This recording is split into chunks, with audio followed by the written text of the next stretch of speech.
Sometimes things don't go as planned. This recipe is great, but unfortunately my microphone didn't catch any of the audio on this video. I'm gonna share it with you anyways with a voiceover. I got my hands on a bottle of the Dano's Jalapeño Cheesoning, which is fantastic, and I wanted to use it for a spicy pesto. I took some fresh basil leaves and put them into my mini blender, and I decided to pulse it a couple of times just to make room for my other ingredients.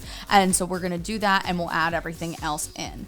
After blending to make room and it's all chopped up, we're going to add in 1 teaspoon of salt, and then we're also going to be adding in half a teaspoon of freshly cracked black pepper. For the spice in this recipe, I'm using 2 things. One is a pinch of red pepper flakes, and so I show you here just a little bit of how much I put in, small palmful, and then we're going to go in with the Dano's Jalapeño Cheesoning, about a tablespoon worth. At that point, we're going to add some fresh garlic cloves. I did 3, and I peeled them before adding them into the blender, and then we're gonna freshly grate some Parmesan cheese. We need about 3/4 of a cup total.